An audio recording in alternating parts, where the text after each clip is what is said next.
These are the principles that our pass game is built on. Number one, ball security first.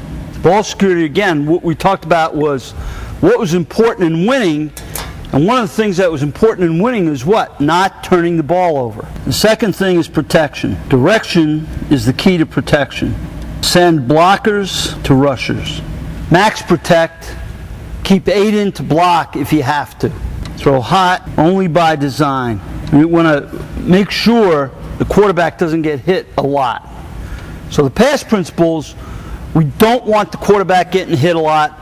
We want to protect the quarterback first. Third principle is multiple launch points. Quick game, drop back. Drop back is 7 yards behind the center, and perimeter passes. Balance, high percentage throws, and home runs. You can peck away at a defense with screens and bubbles and quick passes, but you eventually have to threaten them downfield. So you have to balance between high percentage and home runs. Yards per attempt is a secondary stat. That's not a main stat, but that's an important stat, yards per attempt. In other words, yards per time called. So even if the quarterback runs and scrambles, that counts into that, even though in official stats that doesn't count that way. We think in terms of leverages, not coverages. Leverages and shells, not coverages. The reason is how many of you guys, when you break down a film, you're looking back and forth at it and saying, oh, that's too soft. No, that's cover 4. No, that's this. No, that's that. The quarterback only has 2 seconds to figure that out, or less. So he can't be running it back and forth and saying, you know, that's man, no, that's man free, no, that's 3. So we think in terms of coverages and leverages. Basically, is he deep? Is he inside? Is he if it's a 3 shell or 4 shell? So we talk about leverage inside, outside, and deep and short. And then we think in 3 or 4 shell. As we use unless rules with the passing game. It's throw here unless rules. Because we want to make things simple. And again, one of the things that I've learned a long time ago, it's not what you know, it's not what the quarterback knows. It's how fast he processes information. How fast does the quarterback process information? That's what's important. It's not what he can recite to you on the board, and it's not what he can take a test and get. It's how fast can he process information. It's speed chess. It's not chess like that. It's how fast he can process information. So we want to make it here unless. Catch, step, throw, unless. Each pattern, each route has a rhythm and must be thrown on time. A pattern has routes with different rhythms. So, for example, if you say, I run all hitches. All right, catch, step, and throw to that hitch. Now, what's that hitch doing while you're looking at this one? He's just sitting there, and obviously the defense is going to have a chance to close on him. So if it's catch, step, and throw to this guy, the next read has to be catch, step, look, and throw. So the hitch, for example, is 1.6 seconds. The ball will be off in 1.6 seconds if it's a 6-yard hitch. The way you figure that is a second for the release and 1/10 of a second for every yard down the field. So the hitch at 6 yards would be a 1.6 throw. A stick route, if you're throwing a fade, is 1.6. A stick route might be 1.8. So what you do is you make your patterns have to open like Venetian blinds. They can't all open at the same time because you can't look at both places at the same time. So we talk about rhythms and throwing on rhythms, and in practice, it's really important that you do that. The quarterback principles: throw away from defenders, not at receivers. Throw a long ball long and a short ball short. So in other words, if you're throwing a deep ball, you want the ball to be caught like this. If you're throwing a go route, you want the ball out here so he stretches to get it. So basically what we want you to do is throw the receiver open. So if I'm throwing a hook and the corner's here, I'm throwing it right there so he comes back to it. Long ball long, short ball short. And that's how you throw people open.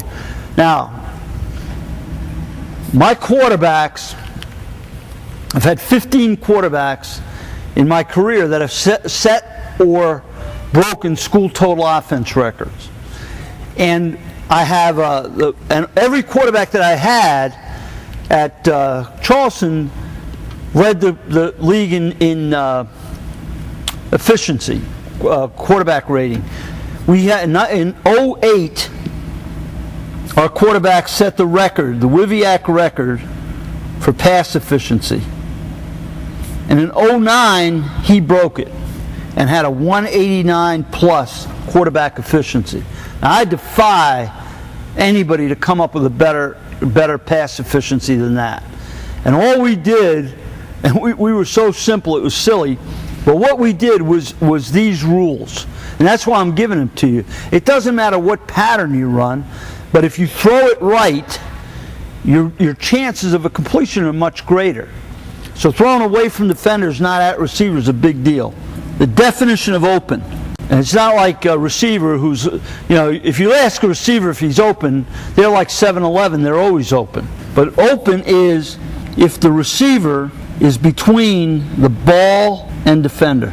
If you have a place to throw the ball, so the receiver's between the ball and the defender, he's open.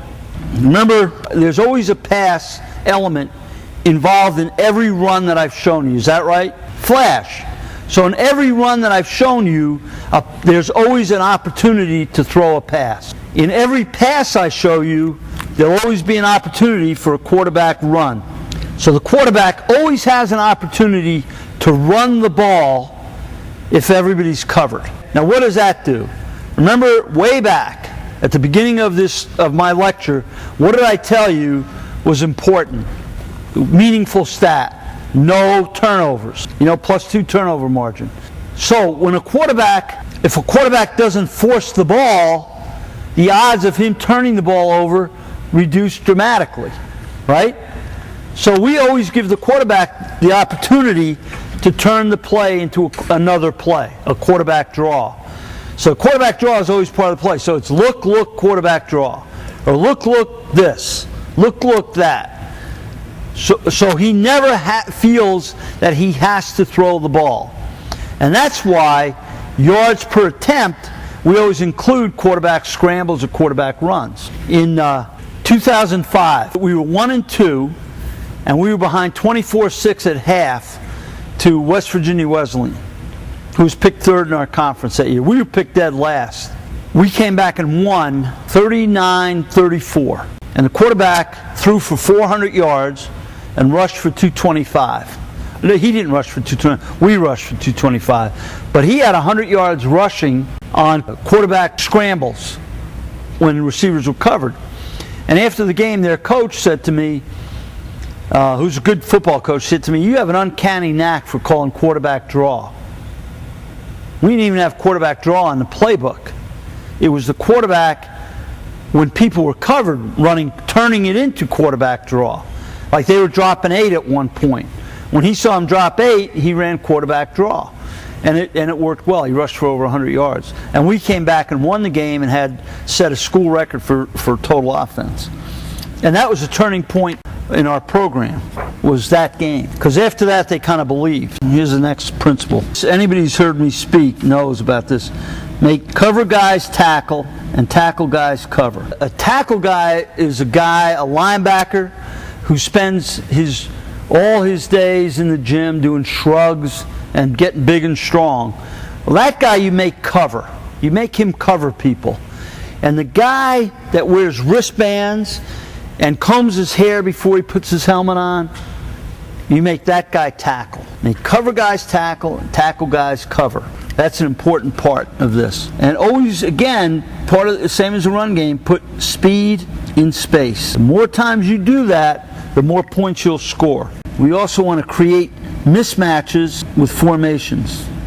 And the passing game is made up of concepts that cross over actions. So in other words, we'll run the stretch pass out of drop back, triple play action, jet play action, zone play action. Stretch equals stretch equals stretch.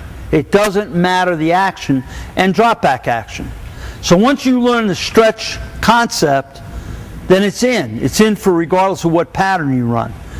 Once you learn the boot concept, boot is boot. It doesn't matter if it's off 3-step or triple. Boot is boot. So the concepts stay the same, just the action changes. Okay? This is what the quarterback has to do on every pass. Number one, what's my launch point? Where do we want the ball delivered? Is it behind the center? Is it behind the guard? Is it 5 yards deep, or is it 7 yards deep? Now, people ask me, how'd you pick 4 yards to put your quarterback at in the gun? Because some guys have him at 2 yards.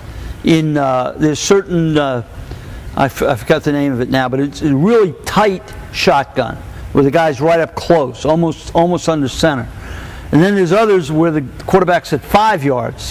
So people say, what made you pick 4?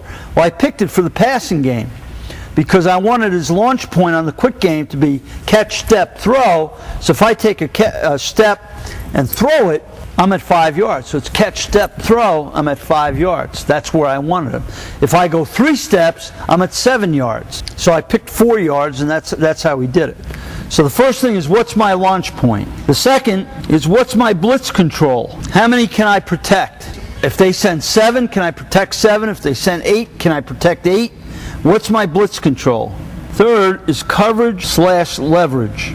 In other words, what am I key? What am I looking for against a 3-shell, a 4-shell, inside, outside? What's my read? Who's my prime receiver? How am I going to decide who to throw to, or what side to throw to? And fourth is, what's my escape? What do I do if everybody's covered? What's my escape on that play? And it's different on different plays. On every pass, that's what the quarterback looks for, is those things. What's the answer to those things? Okay?